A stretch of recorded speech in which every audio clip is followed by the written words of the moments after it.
keep in mind that you'll probably lose lane at least by a little bit, but as long as you don't feed your face off, you will still have an impact late game. The issue I have with their comp at the moment is they're putting older marbles onto the Kai'Sa. I know Graves is a strong pick, but he is, due to the nerfs from this patch, he is weaker a bit early. He had a 3 damage reduction on his base stats of his base AD. It went from 66 to 63. So they're going for a heavily scaled comp, hoping it won't get caught out, and then during late game, that's when the Kai'Sa will shine. So we'll see if that'll work out well for them and not make any mistakes early game. Yep, and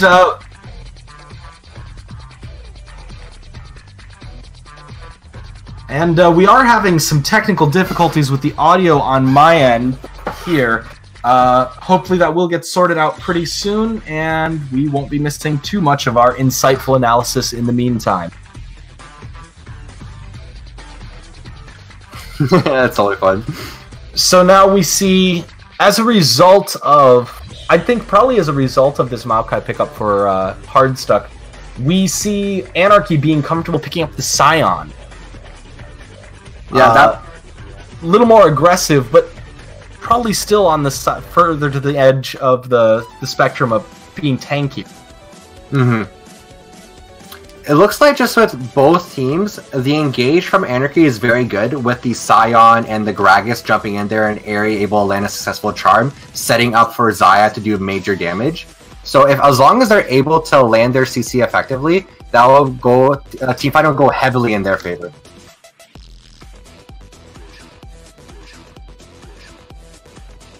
So all that matters is whether or not Illumination Spectrum is able to pull for Kai'Sa, and then if I'm Destro is able to maximize the damage as Kai'Sa as well too. Yep. And now we're seeing there's a little bit less of that mobility in the team. They still have their Galio, they've still got 2 teleports here, but it's not quite on the same scale as what they had access to in Game 1. And I think that actually could stand to make a big difference because of how often Euler just jumped straight to one of the side lanes with Weaver's Wall and was able to clutch a team fight quickly. Mm-hmm. Euler, who by the way now is picking the Graves, which, having dominated a Graves so completely in Game 1, it'll be interesting to see what he can bring to the table playing it. Exactly, and I wonder if the damage nerfs would make a difference early game for Euler playing Graves, especially since he's going to be trying to farm up quickly and be roaming across the map, and I wonder if he's still going to be focusing his attention at top lane or moving towards either bot lane or mid lane for this game. Looks like we might be getting a little bit of some aggressive posturing here from the Bully and Bang Bus. They're dropping a ward into the enemy jungle here. Illumination Spectrum so far sticking to that 5 point.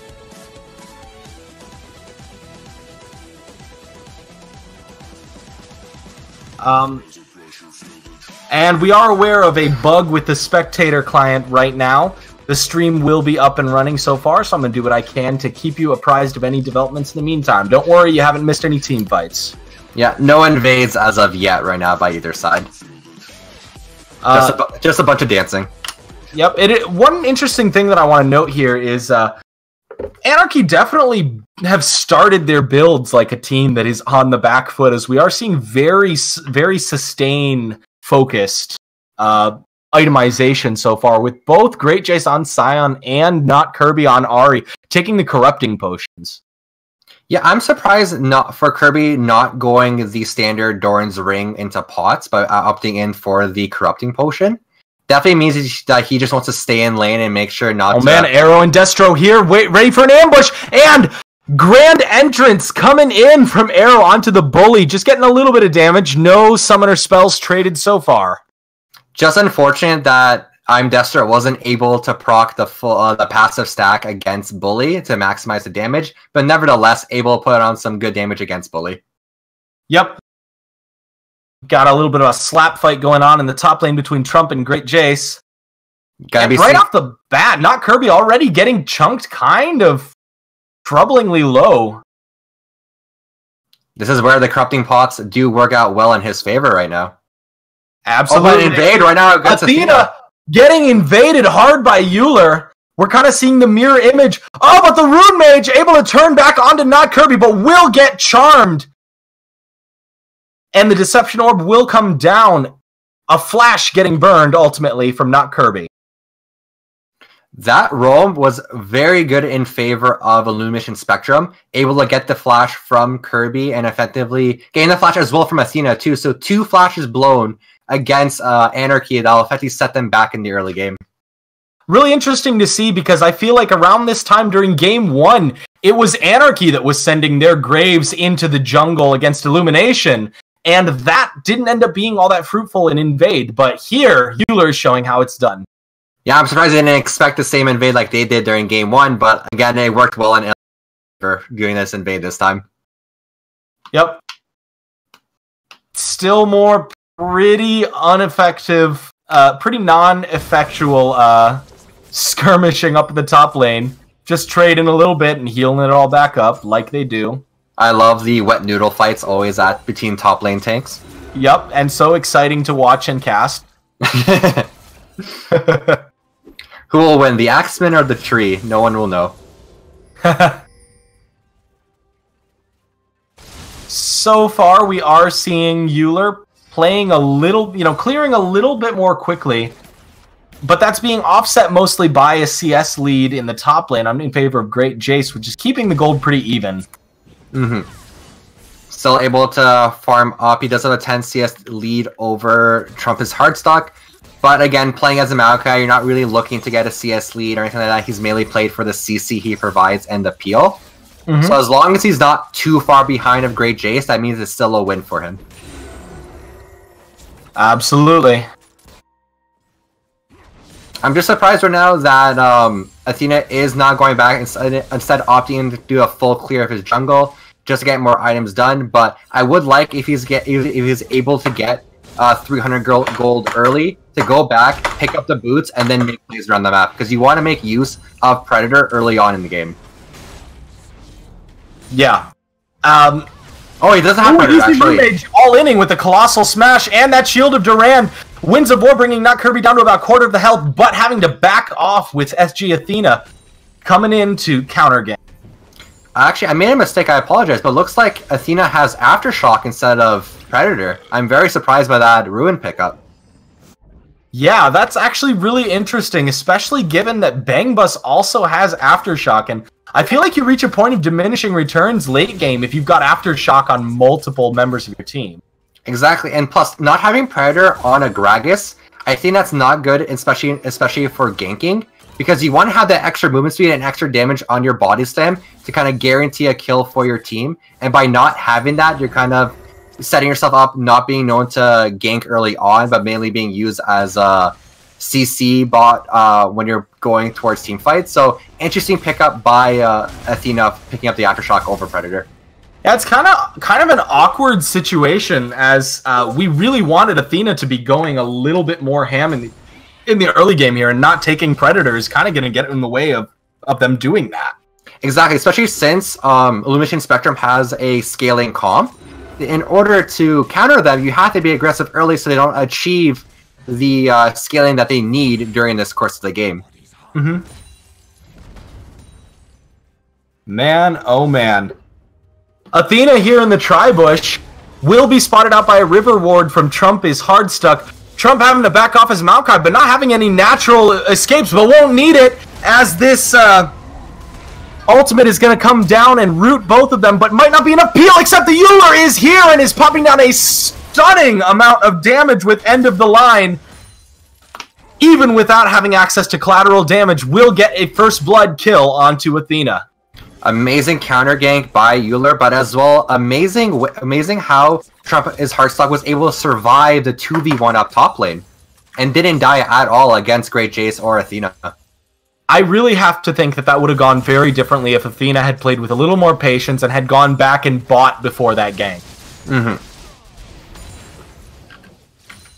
Oh, he didn't back before that. Nope, he was there with just Talisman.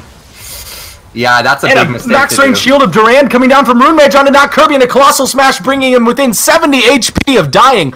But Not Kirby will get away this time.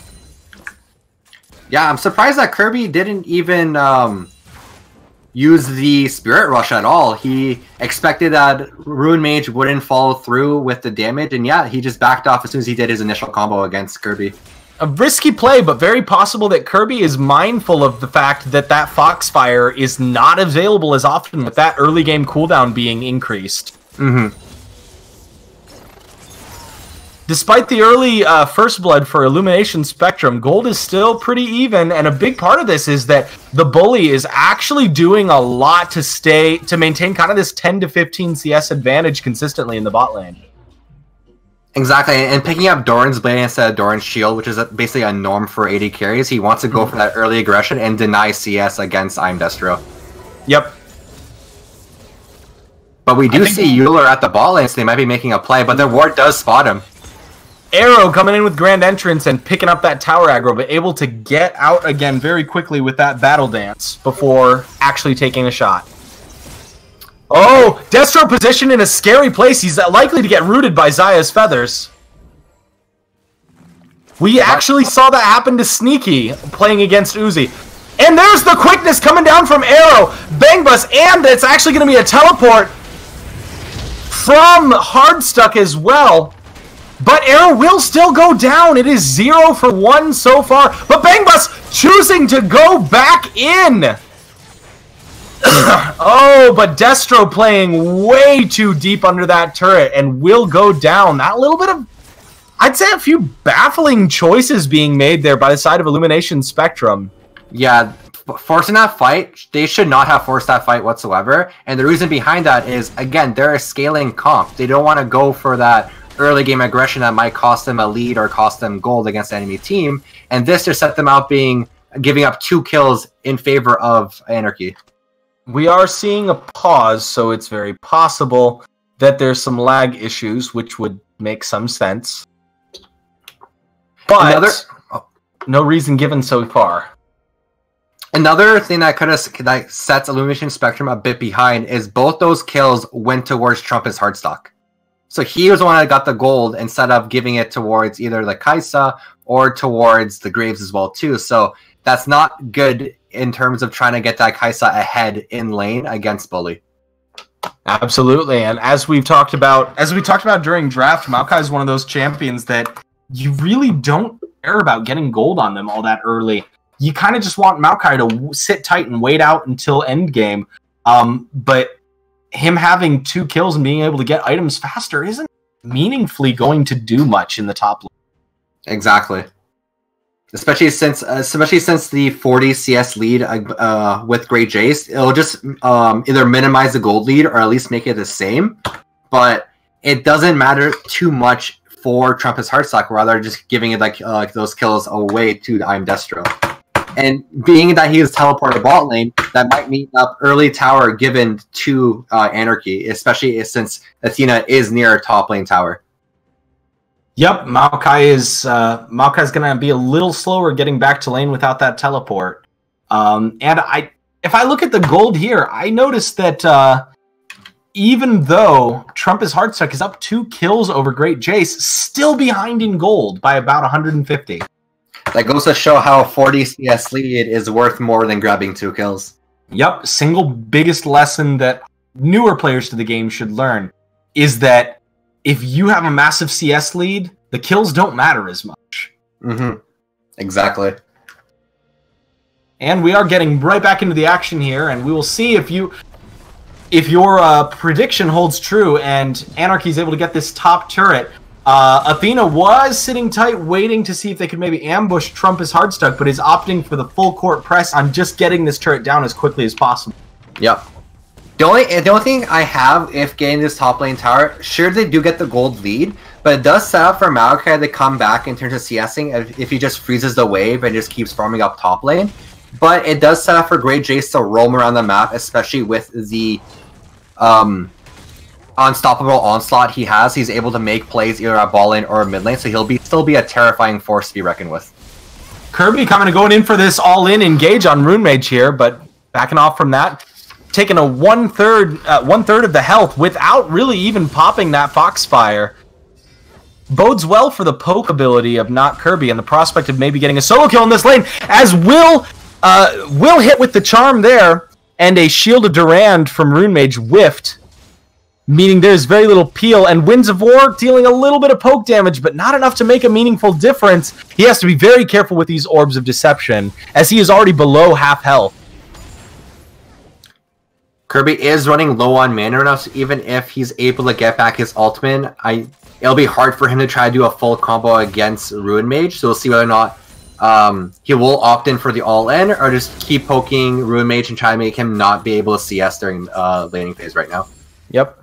Like you were saying, now that that turret is down up at the top lane, I'd really like to see Great Jace roaming a bit. I'd like to see him being more proactive toward really taking control of that diagonal of the river and using that to maneuver quickly using his unstoppable onslaught. Mm-hmm. I'm assuming now he wants to clear away top lane because he does have teleport, but again, he should be roaming Kirby around the map. may be getting into a bit of trouble here, as it looks like Trump might be going in for a flank possibly. Roaming down for this gank as he does pop his ultimate, forcing Not Kirby to back off from this, but Not Kirby not backing off soon enough. Will get rooted, has to pop flash, but this sapling might be enough, but Not Kirby just barely getting out of range and able to keep from dying. Athena coming in to hold the lane in the meanwhile. Like I said, he's on this diagonal. Here comes Great Jace on this Scion, popping a full charge Q onto the Rune Mage, bringing him down. Not Kirby getting taken down by a collateral damage from Euler. So far it is 1-for-1, but Euler getting brought very low. And an explosive cask bringing Euler back into the fight and bringing him down. Trump is hard stuck, having to invest a flash in just surviving this fight. Cumulatively, that is a 2-for-1 in favor of Anarchy. Very good for Anarchy. The one thing I want to know, during that catch against Kirby, Ruin Mage still had his flash. He could have followed through and tried to take out the Aerie, because the Aerie was stunned by the Maokai, but it looked like Ruin Mage didn't opt to do that, and it ended up costing his life from the gank from both Athena and Great Jace. We see Great Jace here. All right, we do see a hero's entrance from Arrow. Grand entrance from Arrow trying to stop this. Athena is coming in to back them up, though. Bang Bus has his unbreakable will popped, and he is just tanking turret shot after turret shot and barely getting out with perfect timing. But Euler will come in for a smoke screen, trying to get a kill with the end of the line, but will not succeed, and now has to run. Put on the back foot by Great Jace, posturing really aggressively. Trump is hard stuck, meanwhile, coming in hot. Rune Mage coming in and forcing off the members of the bot lane from Anarchy. And that will be an end with no turret going down and no major kills for either side. I have to say, that mistake made by Illumination Spectrum early game, giving up those 2 kills and losing top tower at top, really hindered them right now, because the roams made by Anarchy was able to pick them up more kills and heavy damage against bot lane tower. Yeah, in particular, Great Jace, who we just saw go seamlessly and smoothly from a mid lane roam down from top to a teleport to bot lane to help with an attempt on a turret.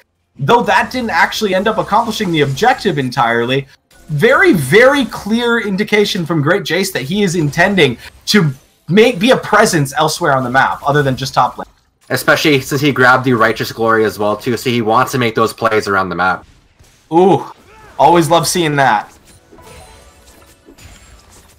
Good thing to note that it's not an inting Scion top, so it looks like we're going to be having a team fighting Scion instead. A lot more of a traditional top lane tanky Scion, who's more interested in controlling the diagonal than rushing up that lane and running it down. Exactly. Oh, the flash made by Bang Bus. Whiffing that headbutt into Pulverize. Very sad day, seeing as how Athena had managed to come in for the flank, and if that had been a successful QW combo, I have to imagine that Athena would have been able to use the ultimate to secure a kill there. Euler coming in here in the mid lane, but Not Kirby able to back off, not even having to use ultimate or a summoner spell to do so. Athena coming in again for another flank, but not committing that explosive cask just yet.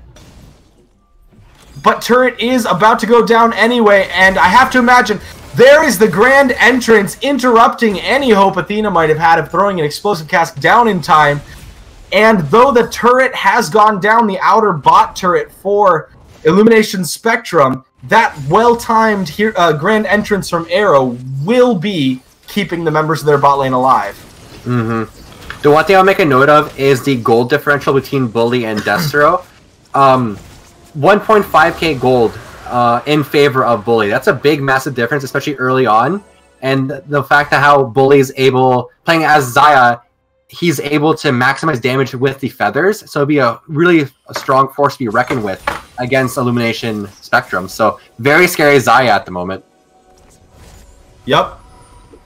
Especially given that Kaisa has taken a variation of the build that is a little more, appears to be taking a variation of the build that's a little more early game focused, with the Storm Razor as the first item. Yeah, Storm Razor and probably Gwynso's Rage Blade followed right afterwards, I would assume. That'll be the standard path. And we do see Athena able to sneaky steal that Rift Sculler away from Euler. And we have the makings of a team fight here, as Trump is headbutted into the entirety of Anarchy's damage.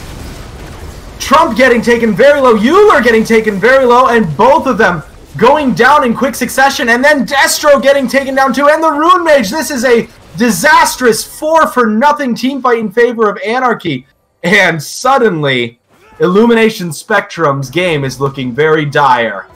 I want to make a note of how well Bully was able to use the Featherstorm followed by Blade Caller. He rooted both Euler and Destro, and they couldn't do anything, and they got blown up right afterwards. So that was amazing play by Bully, and amazing play by his team to follow up and pick up the 4 kills against Illumination Spectrum.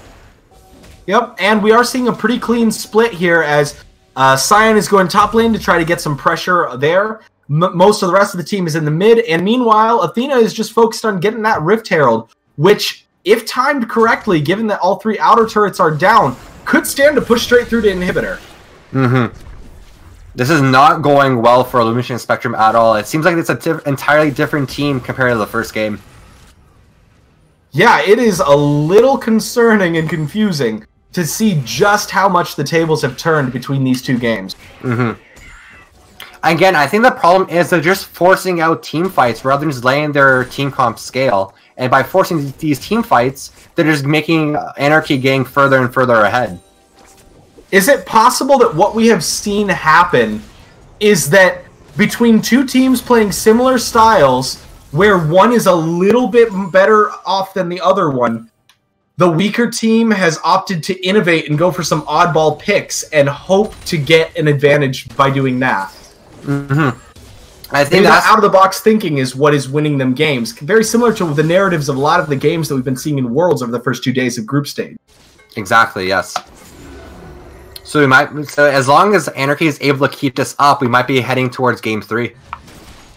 I would certainly expect that to happen at this point, given that it is almost a 7k gold advantage in favor of Anarchy at this point. Up 3 turrets, up a Drake, and look at that cheeky guy, Bangbus, just sitting there right in the mid lane, banging on that cowbell for all to see. I love that skin. It's so tilting. It is, especially if you just keep spamming that cowbell over and over. And it's not entirely clear to me here what exactly Anarchy are posturing for. Maybe looking to outflank.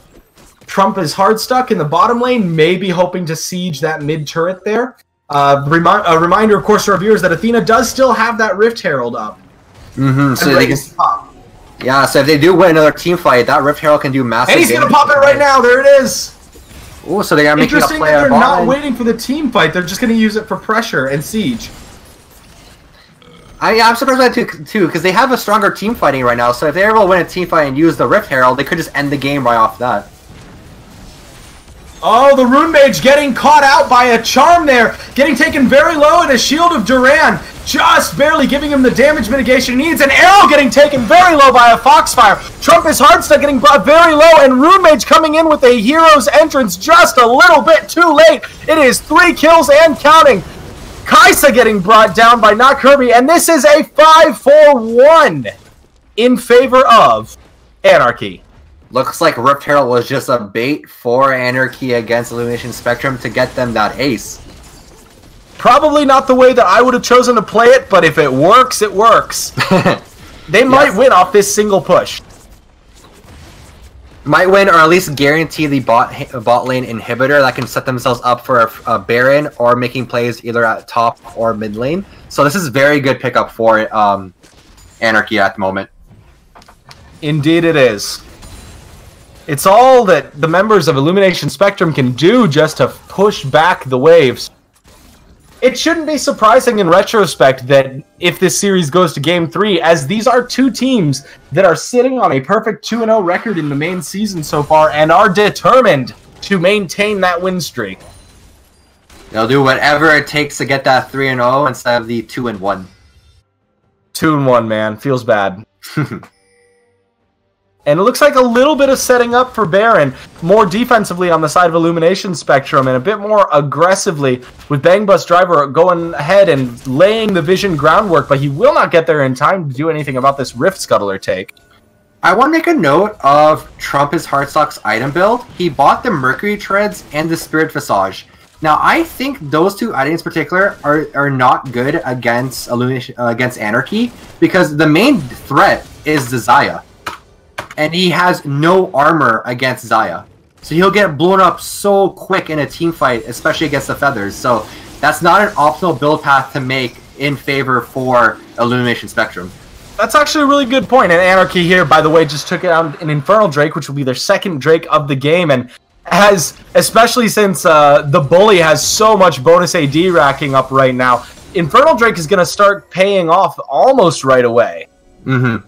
It's gonna be hard for them to take out the Bully, especially if Maokai gets blown up immediately, and they have no other follow-up other from Aerocross, but he has to dive into 5 members of Anarchy in order to do so. So this is not looking well at all for Illumination Spectrum, especially since they might Anarchy might be picking up the Baron right now. Man, oh man. Especially in light of the fact that if I look at Galio, the Rune Mage's build there, all he's got in terms of armor is a cloth armor. So we've got either non-existent or nominal armor being built on either of the tanks for Illumination Spectrum, and that might be a big part of why these team fights are going so south for them.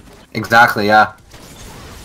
Yeah, have to go back in the drawing board and make sure the item builds that are going for are in favor against the players that are fed, not against the laners they're against, essentially. Are seeing a 3-man siege onto this inner turret in the top lane, but they will back off from it. The Rune Mage and Great Jace kind of having another slap fight here in the mid lane. There was just a little bit ago a pretty clean bit of outplay using the Justic Punch. And it's a taunt on the Great Jace. Great Jace taking turret aggro, but tanky enough at this point, fortunately for him.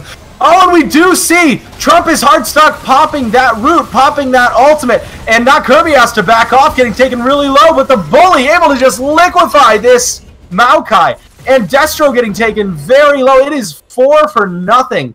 Did you see how fast Trump went down there? Yeah, again, the main threat was Bully, and Bully just took him out so easily. And another issue with that team fight is Rune Mage had to go for his Nexus towers, because there was a huge wave bot lane, so he couldn't even ult in to help out his team. So that they just forced a 4v5 fight in favor of Anarchy, and they might just end off the game right now. I would be surprised if they don't manage it, honestly. Or, you know what? They could do exactly what Illumination Spectrum did in Game 1 and opt for the safer move. Yeah, picking up all the inhibitors and doing one last team fight to end the game. Or just backing off right now. After all, Anarchy currently is sitting on a 16k gold lead, but you know what I call a 16k gold lead? A lead only TSM could throw. And saliently, it can be thrown. Yes, they can. So I can't blame Anarchy, given that they're down 1-0 in this series, for wanting to take a slower, more guaranteed path to victory. Like, that engage made by Aerocross, it was a good engage, but there is hardly any follow-up from Trump's Heartstock, and they did need Ruin Mage to ult in there to support them, and unfortunately that just didn't happen for them, so their communication has to get better if they want to make a comeback in Game 2. Which is really interesting, given that these two teams, it was reversed in Game 1, where Illumination had the really great coordination and communication, and Anarchy was just running all over the place, doing nothing in particular. Mm-hmm. So, like, honestly, if you told me that these two sets of players had swapped accounts both between games, I would believe you, without hesitation. Yep. And then what's so scary here is the 10-0 Xayah from the Bully. That is a very, very scary Xayah having a near 6.5k gold lead over Destro. That is huge. Yep, I will be and we do see a siege coming in onto the inhibitor turret here at the mid lane. All 5 members of both teams here and fighting for every inch. A ward getting popped out here for a little bit more visibility, but it looks like the members of Anarchy are going to change tactics and try to enter through and maybe get the open inhibitor at bot lane. And they are inside the base, and Great Jace splitting out, and ultimately Maokai catching only Athena and Kirby with that. And Bangbus coming in hot with that, Arrow, sorry, coming in hot with that combo, trying to lock down the backline, but ultimately failing to do so. Destro and the Rune Mage both going down.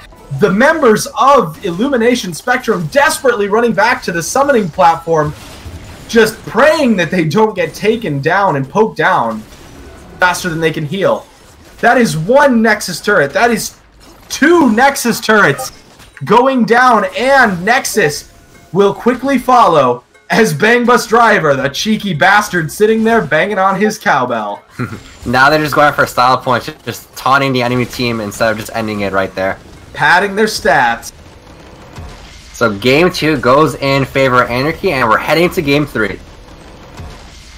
Oh boy, this game is the tiebreaker that could send one of these, that will send one of these teams to a 3-0, and one of these teams to be having to duke it out with the rabble. I'm interested to see the damage charts between Destro and Bully, and see the massive difference between those two players, because the Xayah pick was huge.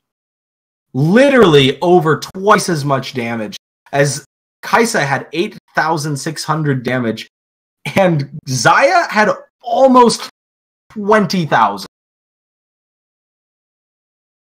Yeah, that's huge. And as well, a 6k gold lead for Bully over Destro.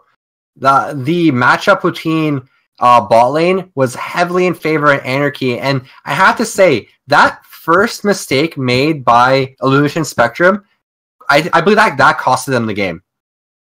That tower dive made against bot lane, having Trump teleport bot lane as well too, and forcing out that team fight, I felt he just blew them out of the water, and they were not able to recover from that mistake. Absolutely. Very clean coordination and play from the entirety of Anarchy. But it looks like we are going to be throwing it to intermission here as we get set up for game 3.